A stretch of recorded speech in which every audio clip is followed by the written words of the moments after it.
Hello and welcome to this video series on Daily Current Affair Booster. And if you're preparing for IAS, CDS, FCAT, NDA or CAPF, this video is gonna be really helpful for you because here we discuss all the important news snippets from Indian Express, The Hindu, PIB, RSTV and All India Radio. So this will be dated on 24th October 2018. So the first in news is about the Seoul Peace Prize. First of all, the Seoul is located in South Korea. As you remember, that recently there has been a lot of peace talks between South Korea and the North Korea. So this particular peace prize is located in South Korea, and Seoul is basically the capital of South Korea. So this award has been given to Narendra Modi, our Prime Minister. And if you remember, last month there was one more award which was given to Narendra Modi. It was basically the Champion of the Earth Award. But the purpose of that was to generate awareness about his work related to environment. But here he's getting the Seoul Peace Prize for improving the international cooperation and working on human development, and also for his anti-corruption stand. And coming to the prize itself, it was established in 1990, and the whole purpose of establishing this prize was to commemorate, basically to celebrate the first time the Olympics happened in Seoul. That was basically the 24th Olympic Games in Seoul. In order to commemorate that, they created this particular prize. The next is about a military exercise which happens between Pakistan and Russia. It is known as Druzba. So basically, there was a question on this already in CAPF or CDS where it was asked this military exercise happens between which two countries. So the possibility of that particular question coming up is very rare, but they might just give you a match the following where they will name all the military exercises, and in front of them you have to match them with the countries between which this military exercise happens. So that kind of match the following can happen. So the first thing first, Druzba is happening between Pakistan and Russia, and the first time it happened was in 2016. So Druzba actually literally translates to friendship. And there was one more exercise that is known as Iran Magic 19, which happens between UAE and US, and it's happening in Dubai, which is located in UAE. So just understand that Iran Magic 19 happens between UAE and US.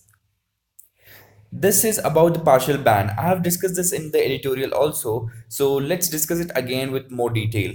So the first thing that the Supreme Court has done is they have implemented or basically ordered everybody to buy only the safe crackers, also known as the green firecrackers.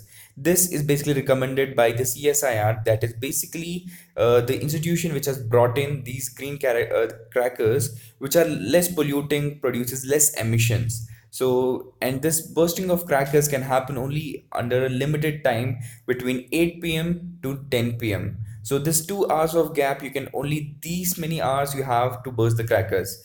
The first thing is, why exactly is this happening?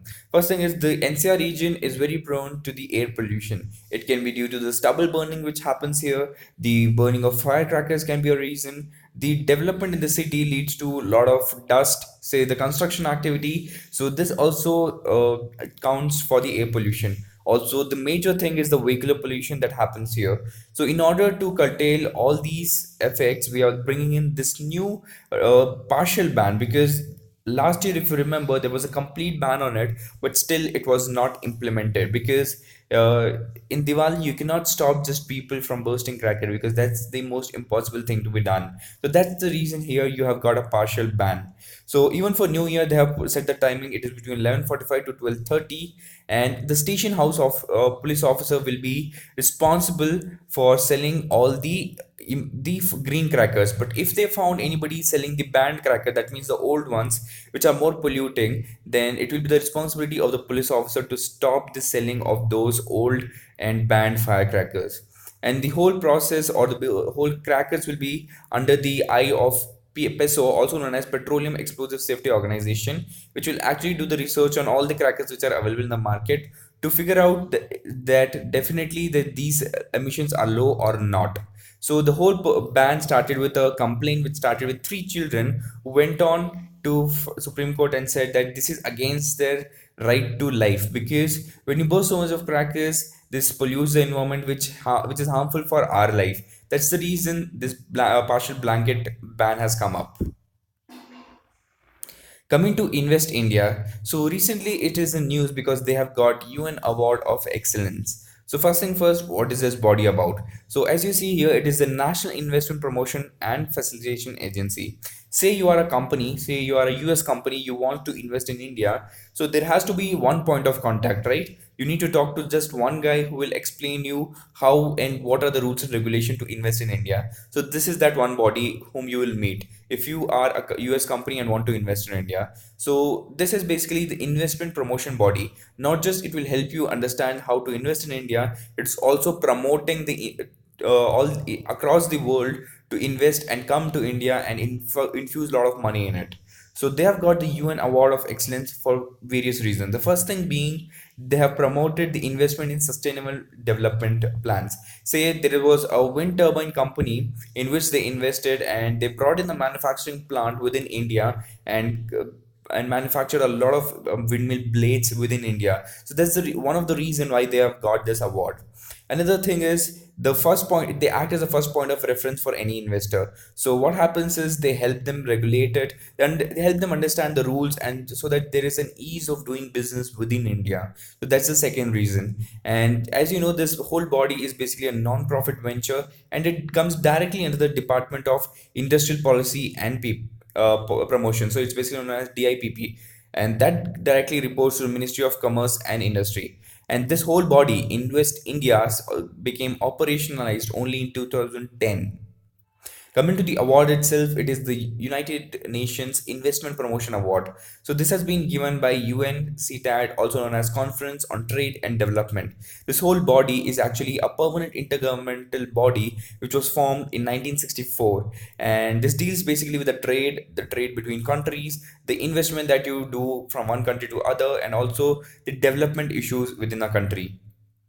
And this honors every investment promotion agency, because if you do promotion for the purpose of achieving a SDG is basically sustainable development goal which we have to achieve by 2030. There are 17 such goals which have to be achieved. Before this we had millennium goals which ended in 2015. So right now we are aiming to achieve all these sustainable development goals.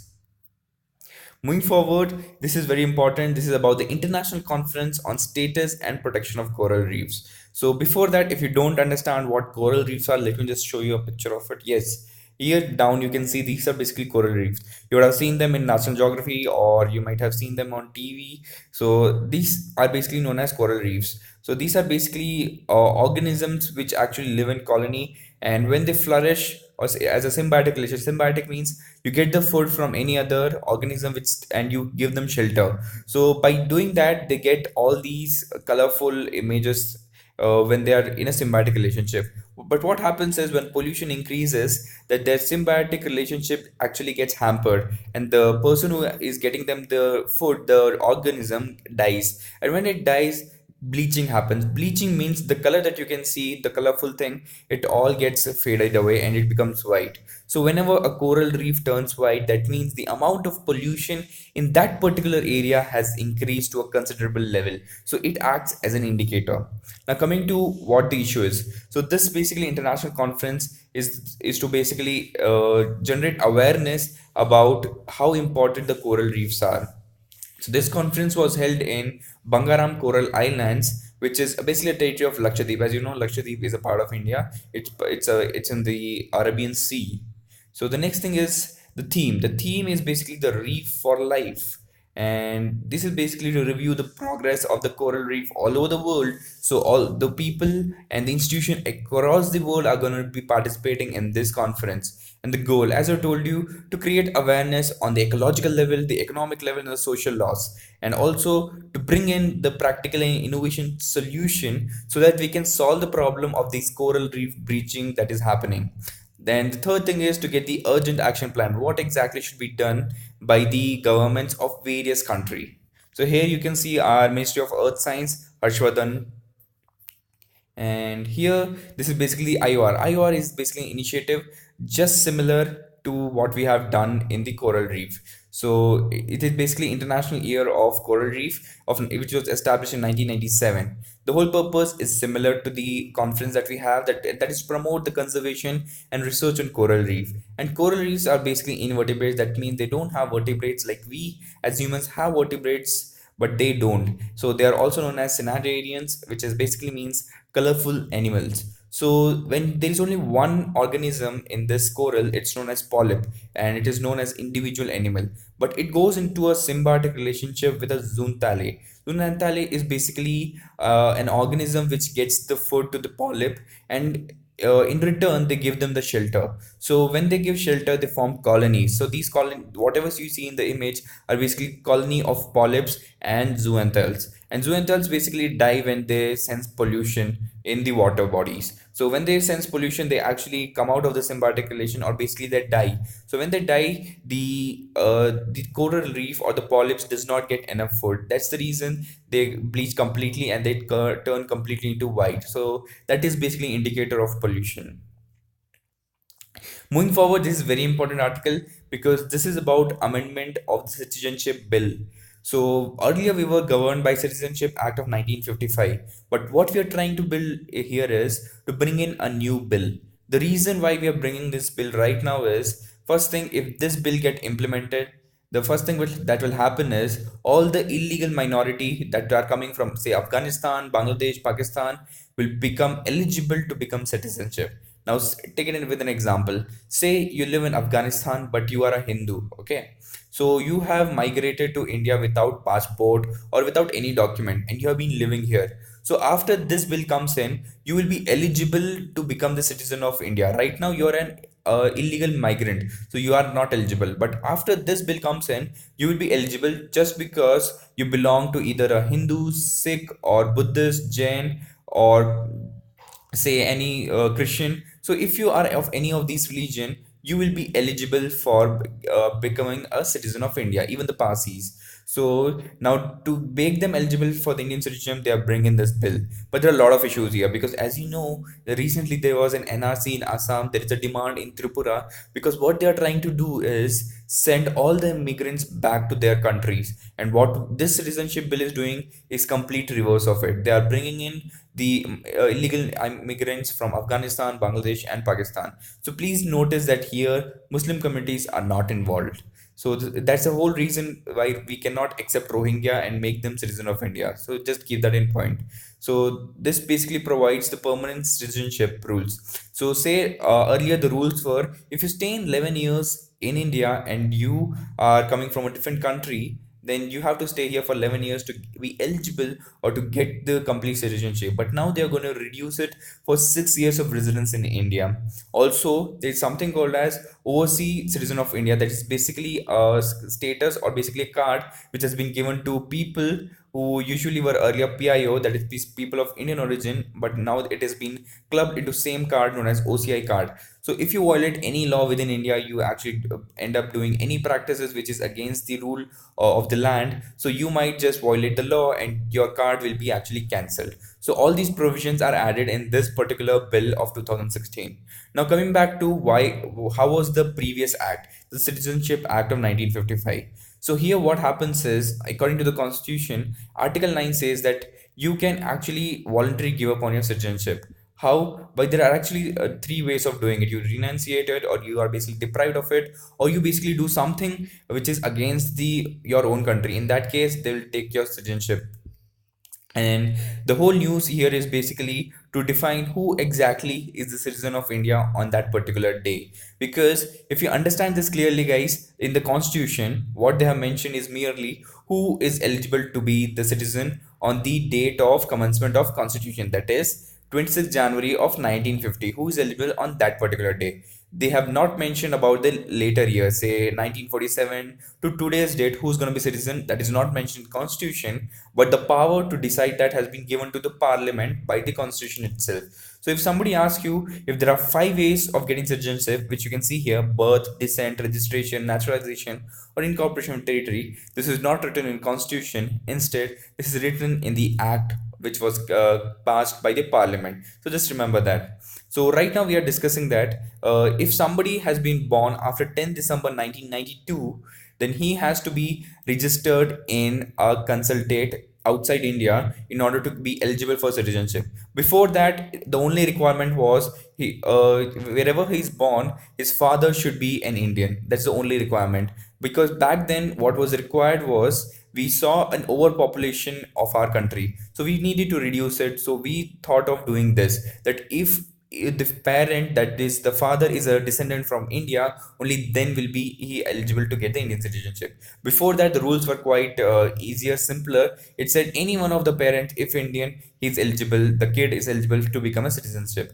And that's the reason why we get why our population increased completely, even though the number of birth rates within India were very less. To counter that, we got this rule that father should be an Indian, and now we have got is that that they should register to the consulate immediately after the birth of the child if he is born outside India. Now, who exactly is an illegal migrant? First thing, it's a person who enters India without a passport. You can understand the example with the Rohingyas who have entered. And the second thing is, there are some foreigners who stays in a country but they come with visa, but the visa has expired but they have not returned. So if you overstay your visa timing, then you are also becoming an illegal immigrant. And the next thing is, when getting a visa or basically the passport, you show all the false document. They are basically not true. And later on, it has been found that you have been having or possession of the false document. All you'll be claimed is basically illegal immigrant, and you'll be sent back to the place or even to the jail. So that's all for today's video, guys. Let's just revise everything that we discussed. We discussed the implication of the Citizenship Bill of 2016. Then we understood about the IOR 2018 and the conference known as TAPCOR, which is being held in Lakshadweep. And then we understood about this award known as which was given to Invest India, that is the UN Award of Excellence for its promotion of Sustainable Development Goal. We understood about the partial ban in NCR region. Then the Druzba, which is actually a military exercise between Pak and Russia, also an exercise known as Iran Magic 19 by UAE and US. We understood the Seoul Peace Prize, the reason why it's commemorated or to for the Olympic Games, and it has been given to Narendra Modi.